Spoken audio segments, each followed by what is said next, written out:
جب جنگ احزاب کے موقع پر دشمن خندق عبور نہ کر سکا، وہ وہاں سے فرار ہوا، تو میرے کملی والے آقا جب صبح اٹھے دیکھا سارا میدان خالی ہے،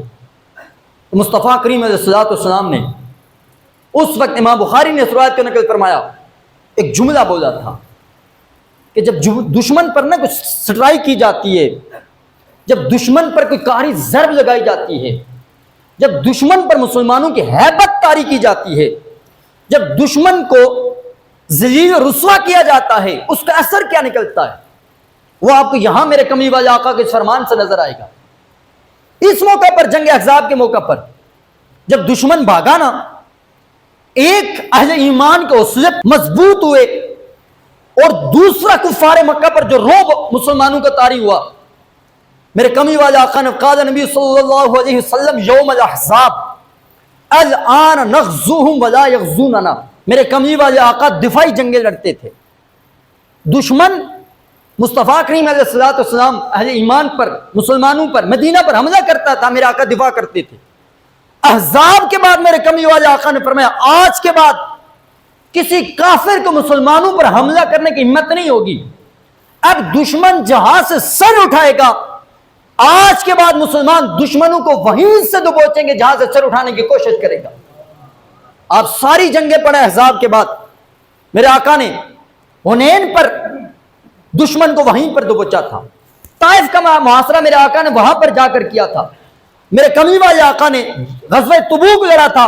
وہاں پر جا کر لڑا تھا، فتح مکہ بھی میرے آقا نے کیا تھا، تو مدینہ سے جا کر فتح مکہ کیا تھا۔ یہ وہ قاری ضرب ہوتی ہے کہ جب دشمن آپ پر حملہ آور ہو، جب مسلمان فتح حاصل کرتے ہیں، اس فتح کا اثر یہ ہوتا ہے کہ اس کے بعد دشمن کو حملہ کرنے کی اتنی ہمت نہیں ہوتی ہے۔ اور میرے کملی والے آقا نے یہاں پر ایک اور بھی ہمیں سبق دیا ہے، ہمیں جو کامیابی ملے، ہمیں جو نصرت ملے، ہمیں جو فتح ملے، ہمیں اس فتح کا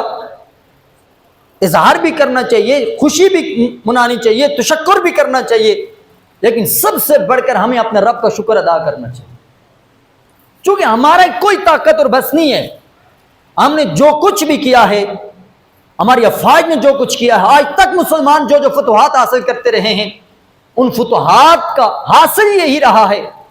اللہ رب العزت اہل ایمان کی پر اپنا کرم و فضل فرماتا رہا ہے۔ اور یہ پہلو بھی ہمیں کملی والے آقا نے یہاں پر سکھایا ہے۔ میرے کملی والے آقا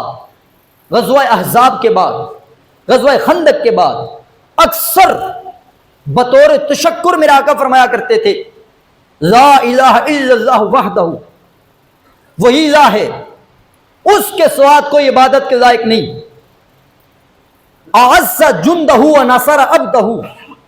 وہی ذات ہے کہ جس نے اپنے لشکر کو فتح و کامیابی عطا فرمائی ہے، ونصر عبدہ، اس نے اپنے بندے کی مدد فرمائی ہے۔ اور اس غزوہ احزاب پر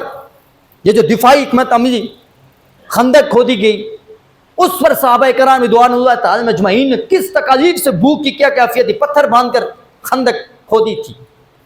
میرے کملی والے آقا نے ساری کامیابی کو اس جملے میں آ کر فرمایا وَحَزَبَ الْأَحْزَابَ وَحْدَهُ،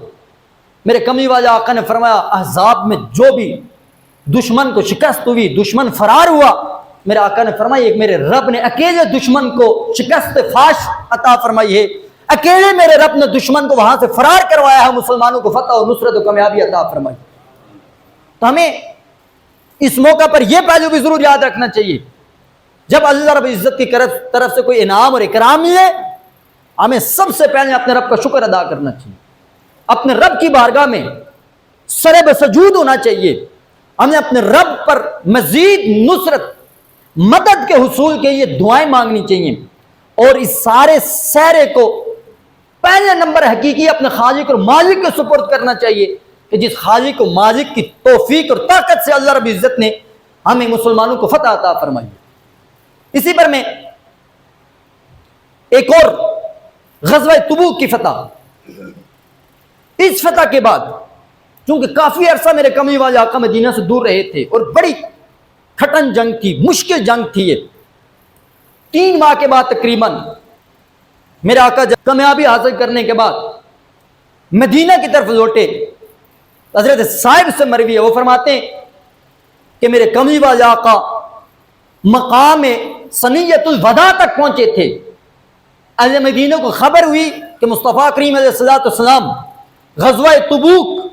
میں فتح اور نصرت اور کامیابی کا پرچم بلند کرنے کے بعد مدینہ میں آ رہے ہیں۔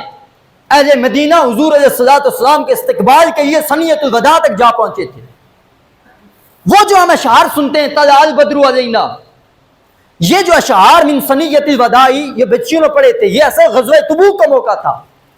میرے آقا جنگ میں کامیابی کے بعد مدینہ میں داخل ہو رہے تھے۔ اس وقت مدینہ کی بچیاں، مدینہ کے بچے، مدینہ کی عورتیں، حتیٰ کہ عورتیں چھتوں پر کھڑے ہو کر مجاہدین اسلام کا اور ایک جنگ میں فتح و نصرت اور کامیابی کے جھنڈے گاڑنے کے بعد اہل ایمان اپنے مجاہدین کا حضور علیہ السلام کا اس شاندار طریقے سے استقبال کیا تھا، اور یہ اشعار پڑھ کے انہوں نے اہل ایمان کو، اہل اسلام کو اور حضور علیہ السلام کو حوصلہ افزائی کی تھی۔